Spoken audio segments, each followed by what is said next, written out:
말씀은 너무나 잘 알고 있는 창세기 3장 최초의 타락의 그 말씀입니다. 그래서 오늘 정말 교회에서 말씀하는 가장 핵심적인 거, 가장 중요한 거, 그걸 오늘 함께 나눴으면 좋겠습니다. 오늘 말씀은 하나님께서 사람을 창조하시고 그 뒤에 일어난 최초의 범죄 사건이 기록되어 있습니다. 하나님께서 아담과 하와를 지으시고 에덴 동산에서 살도록 하셨습니다.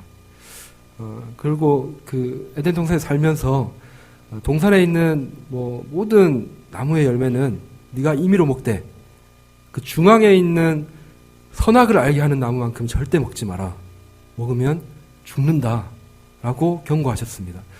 그런데 이 아담과 하와가 그 뱀의 유혹에 빠지죠. 뱀의 유혹에 빠져서 선악을 알게 하는 그 나무의 실과를 이제 먹게 됩니다. 바로 이 사건이 인류 최초의 범죄이고 그리고 원죄라고 하는 불리는 그런 사건이 바로 이 사건입니다. 여러분, 죄라고 하면 우리 사회에서는 헌법을 어겼거나 법률을 어겼거나 또는 사회적인 규범들을 어겼을 때 우리는 죄를 지었다라고 합니다. 근데 여러분, 성경에서는 그 헌법을 어긴 게 죄가 아니라 하나님 말씀을 어긴 것을 죄라고 합니다. 우리 사회에서는 헌법, 법이 기준이라면 성경에서는 하나님 말씀이 기준입니다. 그 말씀을 어겼을 때 그 말씀에 벗어난 그 모든 행동들이 다 죄라고 하는 것입니다. 여러분, 성경에 나오는 그 죄를 뜻하는 단어가 여러 가지가 있는데 그 중에 하마르티아라고 하는 단어가 있습니다. 이 단어는 그 관역 중앙을 벗어난 것, 그것을 의미합니다. 우리가 화살을 쏘면 그 화살이 관역 중앙으로 딱 가야 되잖아요. 근데 그 벗어난 것을 하마르티아라고 부릅니다. 동일하게 이것을 죄라고 합니다. 그러니까 여러분, 우리가 죄를 저질렀다. 성경에서 말하는 죄라는 것은 하나님 말씀의 그 기준에서 벗어난 것. 그 말씀을 따라 살아야 되는데 그 말씀에 불순종하고 벗어난 그 모든 행동들이 다 죄라고 하는 것입니다. 여러분, 오늘 창세기 3장에도 선악을 알게 하는 나무의 실과를 먹지 말라라고 했잖아요. 먹지 말라라고 했는데 사람이 그 말씀을 어기고 먹게 되었잖아요. 그러니까 이게 죄가 되는 것입니다. 그 나무 먹은 게 뭐가 죄가 되느냐 할 수 있는데 하나님 말씀에 벗어났기 때문에 그게 죄가 되는 것입니다. 그래서 여러분, 성경에서 말씀하는, 교회에서 말하는 그런 죄는 바로 하나님 말씀이 그 기준입니다. 그 기준에서 벗어난 모든 것이 죄가 되는 거죠. 여러분, 하나님 말씀이 기준이라고 한다면 그 말씀을 비춰봤을 때 그렇잖아요. 말씀에 이웃을 사랑해야 된다. 내 몸과 같이 사랑해라 라고 하는데 우리는 그렇게 사랑을 많이 하고 있지 않습니다. 참아주고 기다려줘야 되고 보듬어 줘야 되고 도와주어야 되는데 우리가 그렇게 이웃을 그렇게 내 몸과 같이 사랑하고 있지는 않습니다. 그리고 하나님이 하지 말라고 하는 것도 성경에 많이 있습니다. 거짓말 하지 말라 했는데 우리는 살아가면서 너무나도 많은 거짓말을 하고 있습니다. 여러분, 그 거짓말 하는 게 전혀 양심의 가책도 이제 느끼지 못할 정도로 우리 마음이 완전히 굳어진 그런 상태가 되어가지고 양심의 가책은 없이 죄를 너무나도 쉽게 저지르고 있습니다. 여러분, 우리 스스로가 잘 알고 있을 겁니다. 내 속에 있는 생각들, 내 속에 있는 것들이 얼마나 타락하고 얼마나 추악한 것들이 많은지 다른 누구보다도 내 자신이 더 잘 알고 있을 것입니다. 여러분, 이처럼 하나님 말씀에 벗어난 그 모든 행동들은 바로 죄라고 하는 것입니다. 그러고 본다면 우리는 모두 죄인 중에 죄인이고 타락한 그런 죄인인 것입니다. 그러니까 우리가 일상생활에서 그럴 수 있잖아요. 누군가를 미워한다는 거. 누군가를 미워한다고 해서 경찰이 우리를 잡아가거나 감옥에 가두지 않습니다. 미워한다고 해서 잡아가지 않잖아요. 근데 성경 말씀에 형제를 미워하는 것은 곧 살인하는 것과 같다라고 말씀하셨기 때문에 여러분, 미워하는 것이 이게 바로 죄가 된다는 겁니다. 그래서 여러분, 성경의 말씀대로 우리가 본다면 이 땅에 착한 사람은 아무도 없는 것입니다. 그래서 말씀은 이렇게 말씀합니다. 모든 사람이 죄를 범하였음에 하나님의 영광에 이르지 못하더니, 모든 사람이 죄를 범하였고 모든 사람이 하나님의 영광에 이르지 못하더라 라고 성경은 그래서 말씀하는 것입니다. 우리 모두가 이 성경의 말씀의 그 기준에 본다면 죄인 중에 죄인이고 타락한 죄인인 것입니다. 여러분은 어떻습니까? 나는 의인이라고 할 수 있습니까? 당연히 하나님 말씀에 비춰본다면 우리 모두가 다 죄인인 것입니다. 여러분, 죄인에게는 몇 가지 특징이 있습니다. 그 중에 하나는 하나님과의 관계가 끊어져 버리는 것입니다. 여러분, 하나님께서 사람을 처음 만드실 때 하나님과 관계를 맺고 또 하나님과 친밀한 그 교제 속에서 하나님 안에 거하도록 우리를 지으셨습니다. 하나님 안에 있을 때 우리는 참된 행복을 누리고 살아갈 수 있게 되는 것입니다. 그렇게 지음을 받았는데 마치 그 나무가 그 뿌리를 땅에 딱 두고 있어야만 살아갈 수 있는 것처럼, 여러분, 우리들도 하나님 안에 거해야만 살아갈 수 있는 존재인 겁니다. 이게 창조 원리라고 하는 것입니다. 우리는 하나님을 떠나서는 도무지 살아갈 수 없는 그런 존재입니다. 그런데 여러분, 우리가 죄인이 되어서 하나님과의 관계가 이제 끊어지고 하나님과 분리가 일어났는데, 그래서 영적으로는 죽은 상태가 되어버린 것입니다. 이사야 59장 2절에 이렇게 말씀합니다. 오직 너희 죄악이 너희와 너희 하나님 사이를 갈라놓았다. 우리의 죄 때문에 하나님과 우리 사이가 갈라져 버렸다는 겁니다. 여러분, 사람은 영적인 동물입니다. 하나님 안에서 지음받고 하나님 안에 있을 때에 풍족함을 누리며 살던 우리가 이 죄 때문에 하나님과 관계가 끊어지고 단절이 이르고 난 뒤에 하나님의 빈자리가 크게 생긴 겁니다.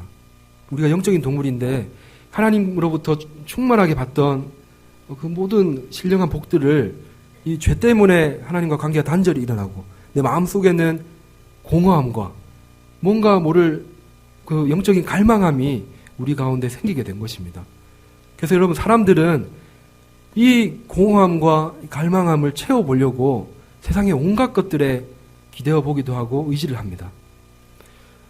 쾌락에 기대어 보기도 하고 온갖 알코올 중독이나 게임 중독이나 마약 중독이나 온갖 쾌락에 기대어 보지만 그 모든 것의 끝은 허무할 뿐인 것입니다.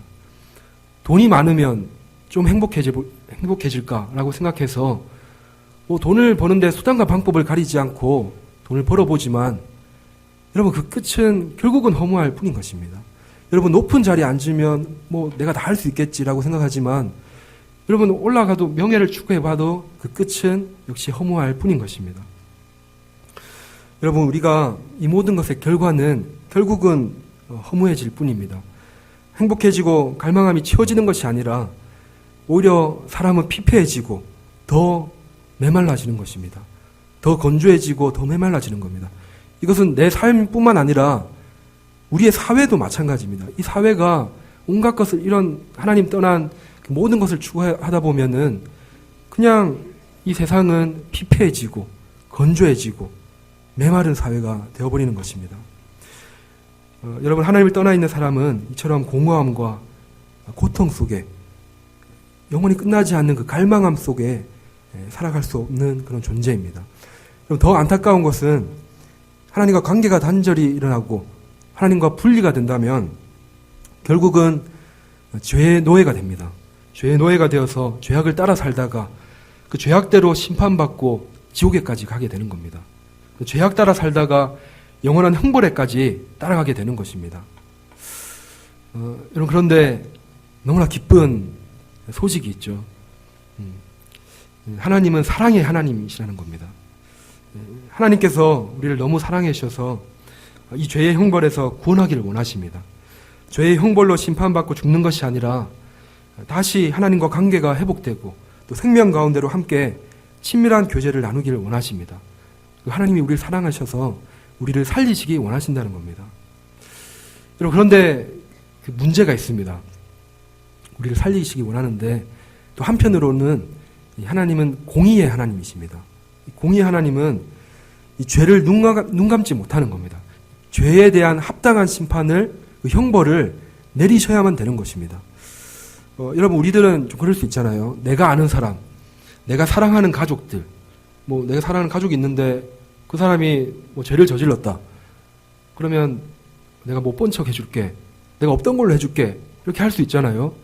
그런데 여러분, 하나님은 그게 안 된다는 겁니다. 하나님은 공의의 하나님이라서 그 죄에 합당한 심판을 내리셔야 된다는 겁니다. 아무리 우리를 사랑하더라도 그 하나님은 공의의 하나님이시니까 우리를 심판하셔야 되는 겁니다. 여러분, 그럴 수 있잖아요. 어떤 경찰관이 자기 가족이라고 해서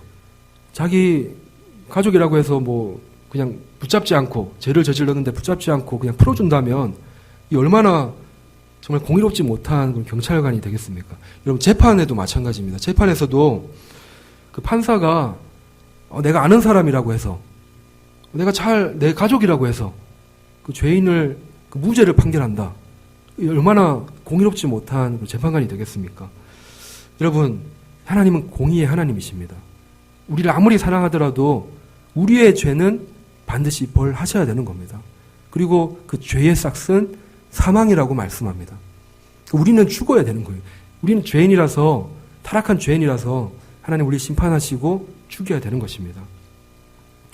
그래서 여러분, 하나님은 우리를 사랑하셔서 우리를 살리시기 원하시는데, 또 다른 한편으로는 이 공의라는 것 때문에 우리를 심판하고 죽여야 되는 겁니다. 사랑으로 하자면 살려야 되고, 공의로 하자면 죽여야 되는 겁니다.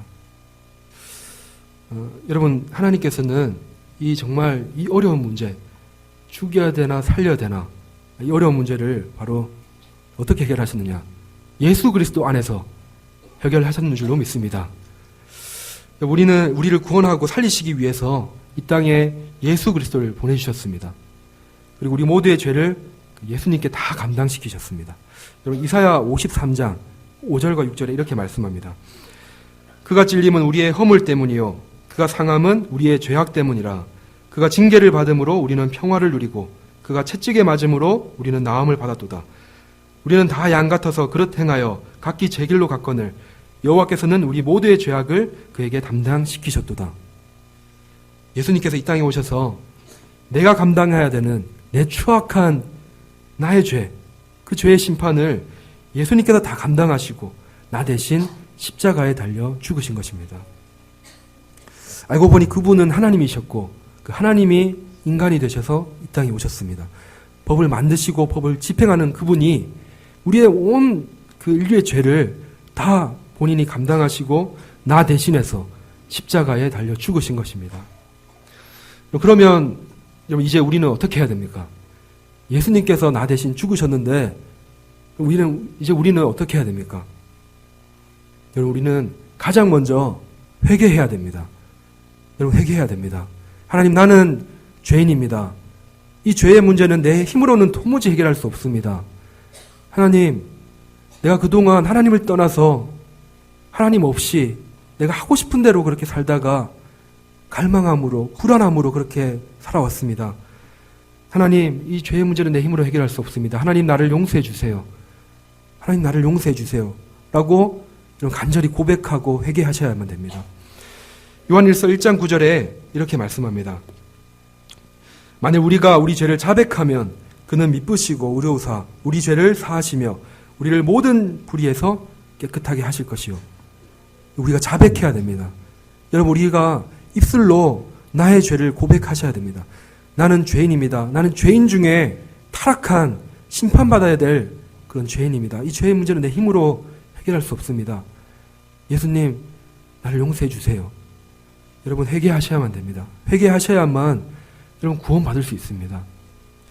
또한 여러분, 우리는 예수님을 믿어야 합니다.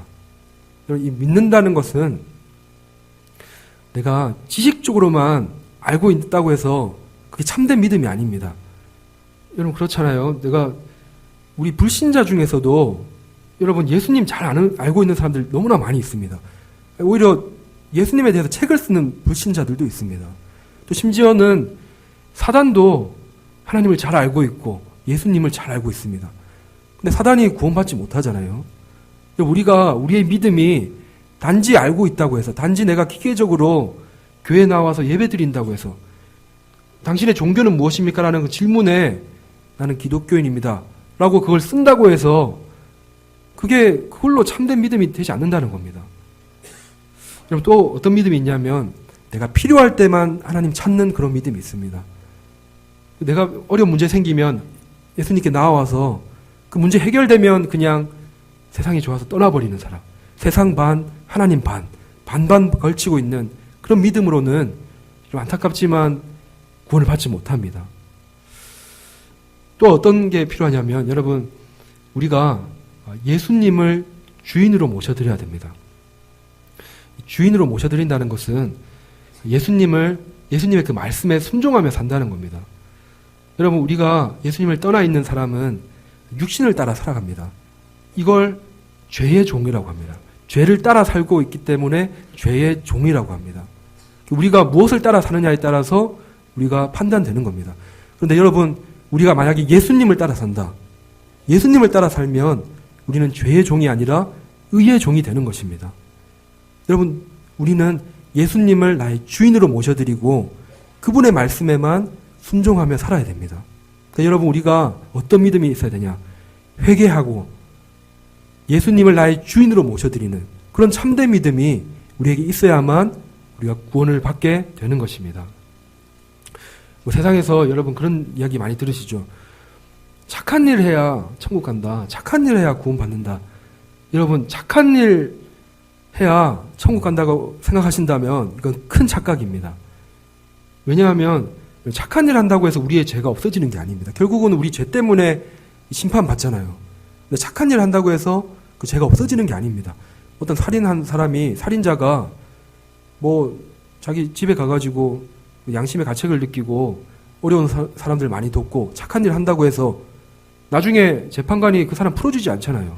착한 일은 착한 일이고 그 살인했던 그 죄는 그 합당한 심판을 내려야만 되잖아요. 그럼 착한 일 한다고 해서 물론 우리가 예수님 믿고 착해져야 되지만 착한 일 한다고 해서 천국 가는 게 아닙니다. 우리는 오로지 내 힘으로는 해결할 수 없는 이 죄의 문제 예수님이 해결하셨다. 그 믿음을 가져야 된다는 겁니다. 회개하시고 예수님을 나의 주인으로 모셔드리는 그 참된 믿음이 있어야만 우리는 구원받고 천국에 갈 수가 있습니다. 여러분 저는 어릴 적부터 교회를 다녔거든요. 저희 집은 일본에 있는 어떤 우상, 좀 특이한 우상을 섬겼던 집안입니다. 그래서 저희 집이 옛날에는 지금은 아니지만 옛날에는 되게 넓었거든요. 저희 집이. 그래서 저희 집 안에 나무로 된 신상이 있었습니다. 그리고 거기에 제가 어릴 때 기억에 많은 사람들이 저희 집에 와가지고 같이 제사 지내고 거기에 절했던 그 모습이 아직도 기억이 납니다. 그러다가 저희 어머니가 예수님을 제일 먼저 믿었어요. 저희 어머니가 교회 사는 초청줄 이런 거 있잖아요. 거기에 초청 받아가지고 이제 갔는데 거기서 그냥 나를 사랑하셔서 나를 구원하시는 예수님, 그 구원하신다는 아무 값 없이 나를 사랑해 주시고 나를 구원하신다. 그 말 듣고 그냥 감동받으셔가지고 그때부터 이제 교회를 출석하게 된 겁니다. 그래가지고 이제 저희 집에는 일본 하여튼 이상한 우상을 좀 믿고 있는 집인데 저희 어머니가 혼자서 기도하고 한 명씩 이제 전도를 내가지고 지금은 저희 가족이 다 예수님을 믿게 되었거든요. 그러다 저도 이제 엄마 따라 처음에 이제 교회를 가게 되었어요. 초등학교 4학년 때. 친구들 이제 사귀고, 성경학교, 또 교회 수련회 따라가다 보니까 신앙이 생기더라고요. 그래서 예수님을 믿었습니다. 그런데 여러분, 예수님은 믿었지만, 제 삶은 여전히 세상 반, 하나님 반, 반반의 신앙을 좀 가지고 있었어요. 그러다가 교회 생활하다 보면 교육하는 것도 있고 제자 훈련도 많이 있잖아요. 그래서 거기 참석도 많이 하다 보니까 하나님에 대해서도 많이 알게 되고 예수님에 대해서도 많이 알게 되었습니다. 많이 알았는데도 불구하고 제 삶은 여전히 교회 반, 세상 반 그냥 그런 신앙생활을 해왔었습니다. 여러분 제가 그렇게 신앙생활을 하다가 여러 가지 문제들이 생길 수 있잖아요. 어려운 문제들. 그 문제들이 생기면 하나님께 기도했습니다. 기도하니까 응답이 되더라고요. 하나님께서 응답해 주셔가지고 해결이 되더라고요. 그래서 그 응답받은 걸 많은 사람들과 나누고 하여튼 은혜를 막 나눴어요. 얼마나 좋겠어요. 그 응답 받았으니까. 은혜도 나누고 응답도 받았지만 여전히 제 삶은 세상 반, 하나님 반. 그렇게 신앙생활을 해왔던 것입니다. 근데 여러분, 우리 지내다 보니까 그럴 때가 있더라고요. 옛날에는 하나씩 오던 그 어려운 문제들이 한꺼번에 올 때가 있더라고요. 제가 그동안 취업하려고 준비했던 자격증들, 한순간에 쓸모가 없어지고, 그러다 보니까 몇 년 동안 앞날을 위해서 준비했는데, 한순간에 그냥 필요가 없어지다 보니까 앞날에 대한 불안감이 밀려오더라고요. 그리고 또 재정의 문제도 이제 오게 되고, 또 거기다가 건강의 문제까지 저에게 왔을 때가 있습니다. 너무나 많은 문제들이 한꺼번에 저한테 닥치니까 옛날에는 하나님께 나아가서 기도하고 응답도 받았는데 이제는 기도조차 안 나오더라고요. 너무 많은 문제가 한꺼번에 밀려오니까 아무것도 하기가 싫고 그냥 하지도 못하겠더라고요. 제가 할 수 있는 게 딱 하나가 있었는데 그냥 그 짐을 하여튼 온갖 문제들을 다 짊어지고 주저앉는 거 하나는 할 수 있더라고요. 주저앉았는데 그게 예수님 품 안에 제가 주저앉았습니다. 예수님께 주저앉았더니 제가 그제서야 하나님이 우리를 얼마나 사랑하는지, 나를 얼마나 사랑하시고 내 삶을 책임져 주고 계시다. 사랑하니까 책임져 주시잖아요. 내 모든 삶을 책임져 주고 계시다. 그리고 더 놀라운 거는 하나님께서 그렇게 모든 것을 안고 주저앉기를 기다리고 계셨다는 것을 제가 그제서야 깨닫게 되었습니다. 하나님께서 그 믿음을 요구하고 계시더라고요. 그냥 필요할 때만 예수님 찾고, 그냥 내가 잘 안다고, 예수님 안다고 해서 그냥 교회 생활 기계적으로 매주 교회 오고, 이게 아니라 내 모든 삶을 예수님께 다 맡기는 것, 그 믿음을 하나님이 기다리고 계셨더라고요. 그럼 그러고 보니까 그 문제들이 나중에 보니까 축복이더라고요. 그 문제들 때문에 결국은 하나님을 찾고 하나님께 나가게 되더라고요. 여러분, 하나님께서 요구하시는 믿음, 여러분, 우리의 삶을 전적으로 하나님께 의지하는 믿음, 나의 삶의 주인으로 예수님을 모셔드리는 그 믿음이라야만 우리가 천국 가고 구원받을 수 있게 되는 것입니다. 여러분, 하나님 뜻대로 살지 못하고 여전히 세상 반, 예수님 반으로 살고 있으신 분이 혹 있으시다면 여러분, 오늘 회개하시기 바랍니다. 회개하셔야만 됩니다. 자백하셔야 됩니다. 여러분, 내가 죄인이라고 인정하지 않으면 예수님이 나를 대신해 죽었다는 게 논리적으로 전혀 맞지가 않게 되는 겁니다. 가장 먼저 하나님, 나는 죄인입니다. 하나님 말씀의 기준에 의하면 나는 타락한 죄인입니다. 이게 먼저 고백되어져야 됩니다. 여러분, 회개하셔야 됩니다. 회개해야만 우리가 천국 갈 수가 있습니다. 회개하시고 예수님을 나의 주인으로 모셔드려야 됩니다. 하나님 말씀에 날마다 순종함으로 나아가야 됩니다. 내 욕심 따라 사는 게 아니라, 내가 하고 싶은 대로 사는 게 아니라 하나님 말씀에 순종하며 살아야 됩니다. 그리고 하나님을 전적으로 의지하셔야 됩니다. 그 믿음을 가지셔야만 우리가 천국 갈 수가 있습니다. 그럼 저는 어릴 때부터 기도하던 게 있는데, 내가 아는 사람들, 나를 아는 사람들, 내가 만나는 모든 사람들이 예수님 잘 믿기를 지금도 기도하고 있습니다. 몇몇 분들만 기도하기 좀 그렇잖아요. 그래서 항상 끝에 기도할 때 내가 아는 모든 사람, 나를 아는 모든 사람, 내가 만나는 모든 사람이 예수님 잘 믿었으면 좋겠습니다. 예수님 잘 믿어서 천국에서 만났으면 좋겠습니다. 그렇게 제가 지금도 기도하고 있습니다. 여러분, 하나님 뜻 안에서 우리가 이렇게 만남을 가졌는데 간절히 부탁드립니다. 예수님 잘 믿으시기 바랍니다. 예수님 잘 믿으시기 바랍니다.